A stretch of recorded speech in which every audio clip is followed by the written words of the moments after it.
최종적으로 대통령이 돌아가시기 직전에 무슨 생각을 하셨나? 그게 이제 제일 기억에 남아요. 제가 돌이켜보면 4월 19일 날, 그때 2009년 4월 19일 날, 그 홈페이지에 글을 올리셨잖아요. 나를 버리셔야 합니다. 나의 실패는 노무현의 실패이지, 진보의 실패도 아니고, 또 함께 좋은 세상을 만들려고 노력했던 사람들의 실패도 아니다. 이게 나의 실패니까 나를 사랑해준 분들이 나를 버리시라고 이렇게 글을 올리셨죠. 그래서 제가 이제 그때 원래 가기로 예정이 되어 있었는데 오지 말라고 연락이 와서 안 가고 있다가 무조건 갔죠. 4월 20일 날 무작정 가서 마을 앞에 가서 왔다고 전화를 하고 들어갔습니다. 그날 한 3시간 동안 여사님하고 셋이서 밥도 먹고 웃고 옛날 얘기하면서 시간을 보냈는데 그때 저한테 해주신 말씀이 그거였어요. 기록에도 좀 남아있던데요. 대통령은 진보를 이룩하는데 적합한 자리가 아닐지도 모른다는 생각이 든다. 그렇게 말씀하셨어요. 거기에 어떤 게 들어있냐 하면 민주주의는 그냥 제도만이 아니잖아요. 제도도 있어야 되고 또 그 제도를 제대로 원칙에 맞게 운영하는 행태, 관행 이것도 있어야 되고요. 그 다음에 그런 것들이 잘못 갈 때 그걸 바로잡아줄 수 있는 시민들의 의식 이걸 다 합친 게 민주주의잖아요. 대통령으로서 이 제도의 최정상에서 5년간 하시고 나서 물러나서 1년쯤 지났을 때 드신 생각이 대통령이 아무리 의지를 가지고 마음을 먹고 가려고 해도 그 관행이나 또는 시민들의 의식이 그것을 받침해주지 않으면 대통령이 할 수 없다. 그거를 어찌 보면 대통령의 의지보다 철학보다 시민들의 생각과 태도가 훨씬 더 결정적인 것인지도 모른다. 그런 뜻이셨어요. 제가 받아들이기로는. 그래서 그 결론이 저한테 뭐였냐 하면 그러니까 니는 정치하지 말고 글 쓰고 젊은 사람들한테 강연해라. 그래서 제가 그 대통령 정치는 누가 하는데요? 정치는 정치를 제일 잘하는 사람이 하면 되지. 여러 일 중에 정치를 제일 잘하는 사람이 하면 되고 자네는 내가 보기엔 정치보다 다른 걸 더 잘하는 것 같으니 그 일로 사회의 진보에 기여하는 쪽이 낫다. 이런 뜻을 담아서 저한테 정치하지 말고 글 쓰라 라고 말씀하신 건데요. 저는 그래서 최종적으로 대통령께서 생전에 민주주의에 대해서 여러 얘기를 하셨지만 최종적으로 하시고 싶었던 말씀은 묘비에 있는 그거예요. 민주주의 최후의 보루. 저는 그 관로 열고 민주주의의 핵심 동력 관로 닫고는 깨어있는 시민의 조직된 힘이다. 그 말씀이 대통령의 최종적인 결론이 아닙니다. 행정관하고 비서관하고 오래 하시면 뭐 위기 상황도 굉장히 많이 겪으셨을 것 같고 에피소드 같은 거 노무현 대통령 모시는 중에 제가 낮에 낮술을 먹었는데 갑자기 찾으셨어요. 갔는데 부속실에서 술 냄새가 너무 난다고 그랬는데 들어갔는데 대통령도 술 냄새를 맡으셨던 것 같아요. 근데 그 알게 마이너 자이풍지 기공문 구술을 해주려고 부르셨는데 그러시더라고요. 오늘 피곤해서 못하겠다고 다음에 하자고. 근데 저보고 너 술 먹었냐고 말씀을 안 하시더라고요. 그래서 내가 진짜 사람에 대한 배려가 있으신 분이구나. 그렇게 하기 어려운. 근데 우리 대통령이며 대통령이 되시고 나서 그 호기심을 표출하는 걸 좀 자제하셨어요. 왜 그랬냐면 에피소드가 저 들은 건데 하루는 이렇게 산책하시다가 이 나무 무슨 나무지? 이 나무 무슨 나무지? 이렇게 몇 말씀 하신 거예요. 그 다음날 산책하러 나오시니까 팻말이 다 붙어있는 거예요. 무슨 나무 이렇게. 그래서 이러라고 한 건 아니었는데 그랬고요.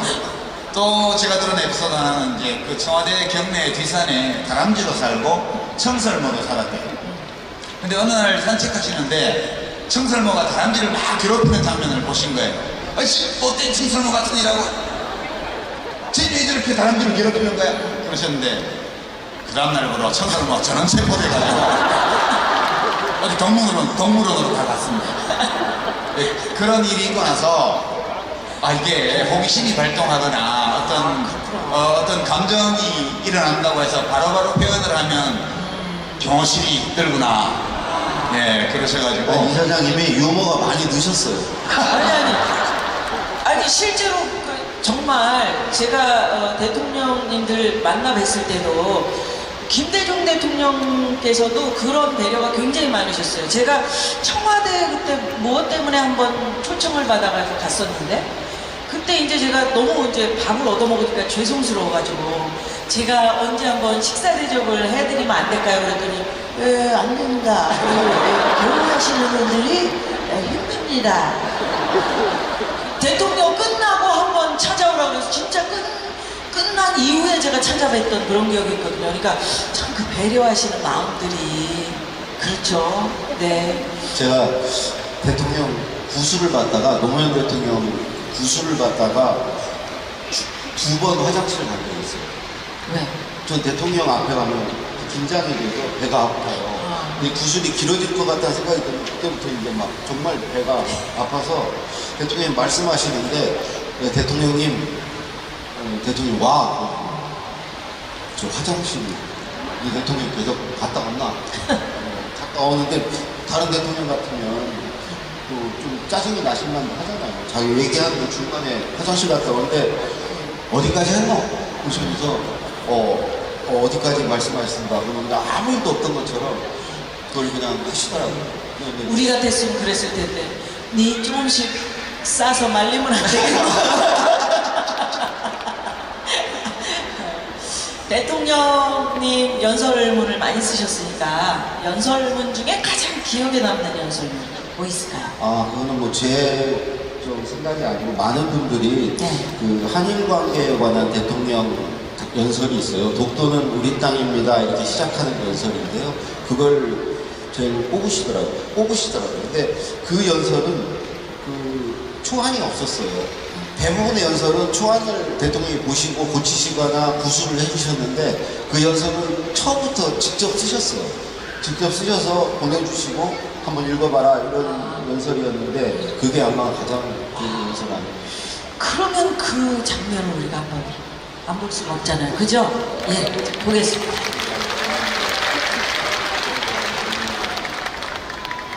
독도는 우리 땅입니다. 존경하는 국민 여러분, 독도는 우리 땅입니다. 그냥 우리 땅이 아니라 40년 동안의 역사가 뚜렷하게 새겨져 있는 역사의 땅입니다. 우리 국민에게 독도는 완전한 주권 회복의 상징입니다. 야스쿠니 신사 참대, 역사 교과서 문제와 더불어 과거 역사에 대한 일본의 인식, 그리고 미래의 한일 관계와 동아시아의 평화에 대한 일본의 의지를 가늠한 시금석입니다. 우리는 더 이상 새로운 사과를 요구하지 않습니다. 이미 누차 행한 사과에 부합하는 행동을 요구할 겁니다. 잘못된 역사를 미화하거나 정당화하는 행위로 한국의 주권과 국민적 자존심을 모욕하는 행위를 중지해 달라는 것입니다. 한국에 대한 특별한 대우를 요구하는 것이 아니라 국제사회의 보편적인 가치와 기준에 맞는 행동을 요구하는 것입니다. 역사의 진실과 인류사회의 양심 앞에 솔직하고 겸허해지기를 바라는 것입니다. 사전에 소리만 듣는 건데 제가 VCR이 있는 줄 알고 근데 우리는 VCR이 없으면 빨리 돌리는데 송 작가님은 계속 보고 있더라. 아무것도 안 나오는데 왜 보고 있어? 방송 사고구나. VCR이 없었던 것 같습니다. 근데 이 대통령의 어록을 다듬는 일은 정말 힘든 일일 것 같아요. 저 연설에도 제가 아무래도 저도 뭔가 좀 역할을 해야 될 것 같아서 맨 마지막 줄에 역사는 우리 편일 것입니다. 이걸 추가했어요. 한 문장을. 대통령께서 그걸 받아주셨어요. 그래서 저걸 내 한 문장을 하시려나 보다 했는데 실제 연설하실 때 그 문장을 빼고 바로 감사합니다. 대통령이요, 이 문장을 독해하는데 정말 탁월하셨어요. 제가 에피소드를 하나 말씀드리면, 취임사 했을 때 제가 좀 관여를 했거든요. 그러니까 이제 유아무개한테 한번 감수 맡아봐라 그러셔가지고, 그때 하도 이제 보은 인사다 뭐 이런 비난이 많아서 제가 어떤 문장을 넣었냐 하면, 공 있는 자에게 상을 주고 능력 있는 사람에게 자리를 주겠습니다, 이런 문장을 하나 넣었어요. 그게 대선 캠프에서 공 세웠다고 해서 자리 주지는 않는다, 자리는 능력 있는 사람한테 준다는 인사원칙을 천명하는 거였는데, 그 초안을 보시고 나서 제가 추가한 그 문장에 빨간 줄이 쫙 껴져요. 그래서 제가 이제 아니 이거 왜 이렇게 하셔야죠 그랬더니 안 돼. 왜요? 그랬더니 아니 공 있는 자에게 상을 주고 이게 당연하지, 능력 있는 자에게 자리를 주고 이또 맞지. 그럼 공도 있고 능력이 있으면 어떡해? 공도 있고 능력이 있는 사람을 자리 주려고 그러면 공격할 때 공 있다고 자리 준다고 욕할 거 아니냐. 그래서 이 문장을 넣으면 안 된다고 그러셔가지고 네, 그 문장을 뺐죠. 결국 그거 있었고요. 한 역할이 아무것도 없으신 거예요. 저는 그걸 5년간 했어요. 두 번째는 꿋꿋해. 취임사에 친구 같은 대통령, 이걸 넣자는 거예요. 친구 같은 대통령. 그래서 저는 괜찮네요 이랬다고요. 근데 다른 참모들이 막 다 반대를 하는 거예요. 그래서 우리가 이제 회의를 하고 나서 결국 대통령이 이건 안 되겠습니다 라고 말씀드렸는데, 이유가 뭐였냐 하면, 국민들은 대통령한테 기대고 싶어 합니다. 의지하고 싶어 합니다. 그것이 옳든 그르든 간에.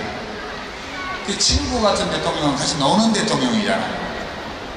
근데 노무현 대통령은 그걸 너무 집착하시는 거예요. 정말 그런 대통령이 되고 싶으시대요. 그래서 그건 나중에 진짜로 그냥 하시면 되고, 일단 취임사에는 그냥 국민들이 힘들 때 의지하고 싶은, 의지할 수 있다고 느끼는 그런 느낌으로 가시죠. 그래서 결국은 대통령이 논쟁하시다가 됐다 하고만 알았다. 그걸 빠진 적도 있어요. 역시 아무것도 안 되죠. 아무것도 아니야. 아니, 국민이 대통령입니다 이 말을 많이 쓰셨는데 네. 되게 못마땅해 하셨어요. 내가 대통령이지.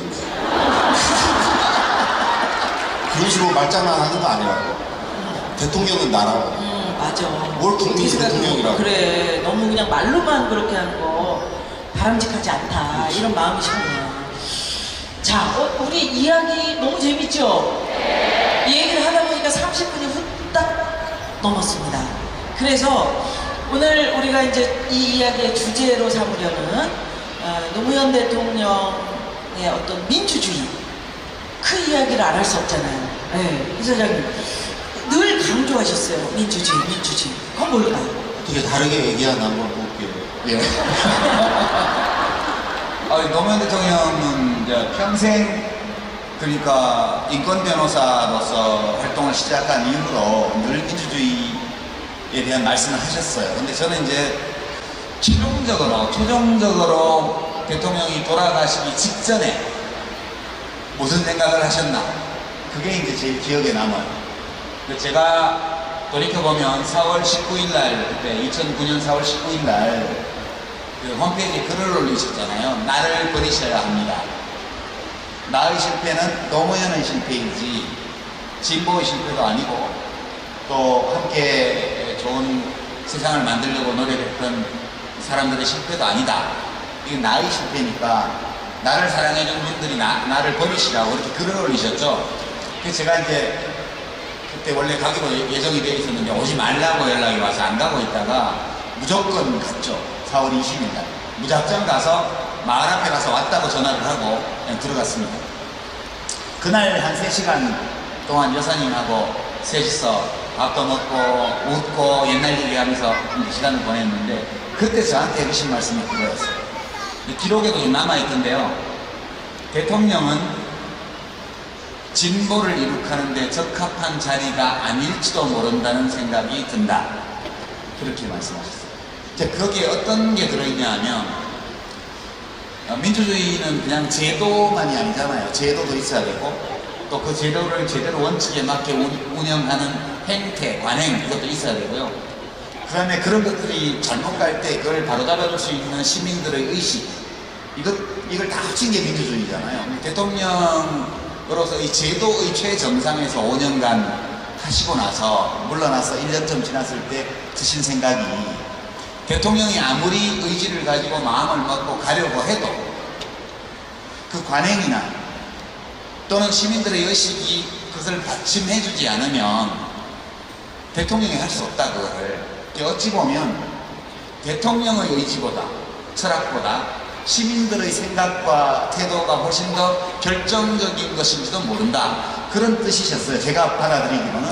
그래서 그 결론이 저한테 뭐였냐 하면 그러니까 니는 정치하지 말고 글 쓰고 젊은 사람들한테 강연해라. 그래서 제가 그 대통령 정치는 누가 하는데요? 정치는 정치를 제일 잘하는 사람이 하면 되지. 여러 일 중에 정치를 제일 잘하는 사람이 하면 되고 자네는 내가 보기엔 정치보다 다른 걸 더 잘하는 것 같으니 그 일로 사회의 진보에 기여하는 쪽이 낫다. 이런 뜻을 담아서 저한테 정치하지 말고 글 쓰라 라고 말씀하셨는데요. 저는 그래서 최종적으로 대통령께서 생전에 민주주의에 대해서 여러 얘기를 하셨지만 최종적으로 하시고 싶었던 말씀은 묘비에 있는 그거예요. 민주주의 최후의 보루. 저는 그 괄로 열고 민주주의의 핵심 동력 괄로 닫고은 깨어있는 시민의 조직된 힘이다. 그 말씀이 대통령이 최종적인 결론이 아닙니다. 그래서 제가 정치 안 하고 그러니까 아니 제가 정치하지 말고 글을 써라 이 얘기를 길게 하시는 이유가 어저께 그 광화문에서 여러 사람의 그 얘기 때문에 오늘 그게 좀 남아있으신 게 아닌가 하는 이제 양정철하고 김호준이 짜고 저를 골탕 먹였어요. 네. 오늘 두 분과 이야기를 나누다 보니까 새로운 노무현, 오늘 우리 슬로건이 그렇습니다. 새로운 노무현, 우리 어떻게 만나기를 원하시는지. 그 강원국 작가 스타일로 한번 해봐요. 그 진짜 이야기를 얼마나 잘하는지 한번 보자. 네. 한번 마무리 삼아서. 사람 사는 세상을 늘 얘기하셨잖아요. 그 사람 사는 세상을 만드는 주체는 대통령이 아니고 시민이라고 했고요. 우리 유시민 이사장님이 쓴 책에 이런 내용이 있어요. 그러니까 노무현은 아무것도 가진 게 없었는데 꿈 하나 있었다. 그런데 어느 날 보니까 자기의 존재가 그 꿈을 모욕했다. 그래서 자기 존재를 버렸다. 이제 꿈만 남았다. 노무현의 꿈만 남았다. 그 꿈은 이제 우리들이 이루어 가야 된다. 그게 이제 새로운 노무현 맞죠? 좀 구태연한 해석인데. 제가 좀 멋있게 얘기하지 않아요? 안 멋있어. 내가 대통령이면 연설비서관으로 안 쓸 거야. 아싸. 예, 마무리 삼아서. 여기 계신 분들 다 마찬가지시겠지만 지난 10년을 돌이켜보면 우리 노무현 재단이 만들어진 거 그리고 여기 부산 지역위원회가 만들어진 거 또 경남 지역위원회가 만들어진 게 정말 울면서 만들었잖아요. 울면서요. 우리 모두가 아픈데 아무도 우리를 위로 안 해주니까 우리끼리라도 서로 위로하고 보듬고 격려하기 위해서 재단을 만들었어요. 그때. 지난 10년간 어찌 보면 노무현 대통령을 애도하는 기간이었다고 봐요. 노무현 대통령과 작별하는 준비를 하는, 왜냐면 너무 갑자기 가셨으니까. 근데 10년이 지났잖아요. 언제까지 이렇게 우리가 대통령님을 떠올릴 때마다 눈물이 나고 그 눈물이 안 나게 막 억누르려고 마음을 다는, 이거 대통령이 원하지 않으실 것 같아요. 됐다고 10년이면 충분하다 아이가 이러실 것 같아요. 그래서 이제 대통령께서는 평소에 사람 사는 세상 이 사인 잘 쓰셨고요. 그 다음에 강물은 바다를 포기하지 않습니다. 강물처럼 느낌표 딱 노무현 이 사인을 잘 쓰셨잖아요. 그래서 대통령은 살아계실 때는 진짜 사람 사는 세상의 바다를 향해서 계속 가는, 예, 좌절하지 않고 멈추지 않고 가는 강물 같은 분이셨어요. 이제 돌아가셨으니까 이제는 노무현 대통령이 모든 강을 받아들이는 바다처럼 그런 분이 이제 되시도록 우리가 해야 되지 않을까. 그러려면 우리가 슬픔에 빠져 있어서는 안 될 것 같아요. 그래서 이제 털고, 대통령님 이제 우리 눈물을 억누르려고 애쓰지 않고도 대통령님을 돌이켜볼 수 있습니다. 그리고 대통령은 가고 안 계시지만 대통령이 가지셨던 그 꿈은 우리가 계속해서 가지고 나갑니다. 이걸 좀 밝은 얼굴로 씩씩하게 그렇게 대통령께 말하자. 10주기니까요. 네.